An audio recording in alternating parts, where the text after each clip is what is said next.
Excess weight, lack of energy, autoimmune disorders, and many other painful ailments may actually be symptoms of grain-besity or grain-flammation, the result of a grain-heavy diet.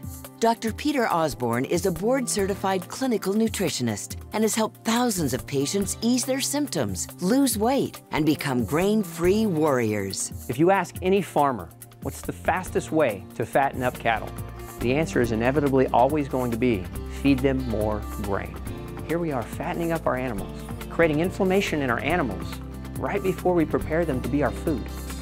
Introduced in the 1850s, processed grains are now widely consumed on a daily basis. This out-of-date staple food is steadily increasing obesity and disease rates across the United States. Here I'm telling you that the food that you've been told to eat since you were a tiny wee lad or lass, the thing that you've been told is the healthiest thing in the world for you to eat, I just told you that it's the unhealthiest thing in the world for you to eat. So what in the heck are you going to do about it? Well, I want to give you 7 fundamental habits of the grain-free warrior.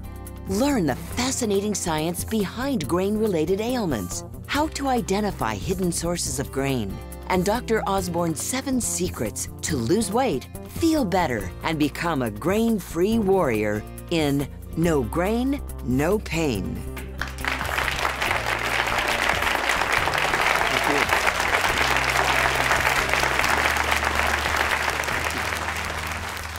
You may be suffering with grain-induced pain conditions. You may be suffering with a condition you didn't even know was related to grain.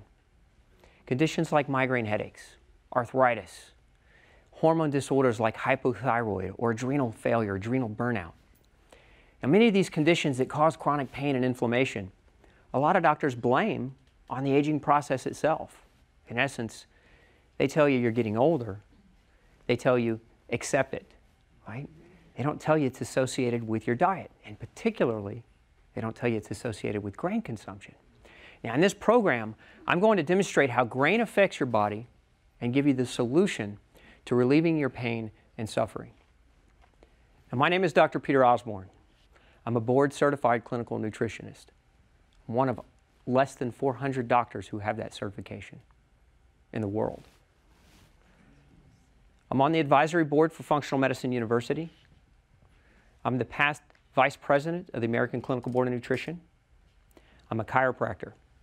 I've been in clinical practice for 15 years. I've seen thousands of cases of chronic autoimmune pain. I've seen thousands of cases of chronic autoimmune pain go into remission.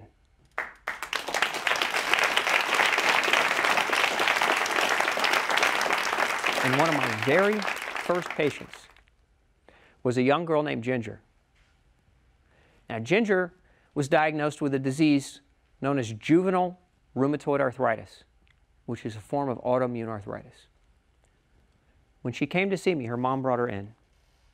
Ginger had a permanent stent embedded in her arm. She was in and out of the hospital so frequently they had to IV her, so they put a permanent stent in. Okay? The doctors told this woman, take your daughter home and prepare for her death. Now imagine hearing that from your doctor.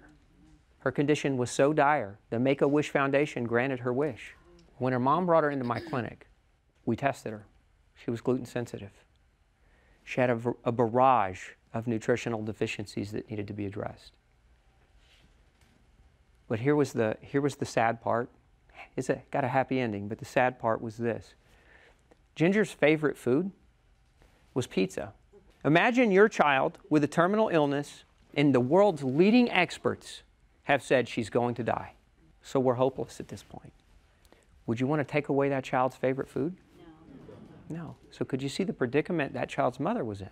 Ginger's mom was also diagnosed with an autoimmune condition. She was diagnosed with rheumatoid arthritis. Now, I convinced Ginger's mom to take the grain out of her diet. And within a few months period of time, her pain had so dramatically reduced that she was now convinced to take her daughter, to take Ginger, grain-free. Now, long story short, this girl, terminal, just graduated high school.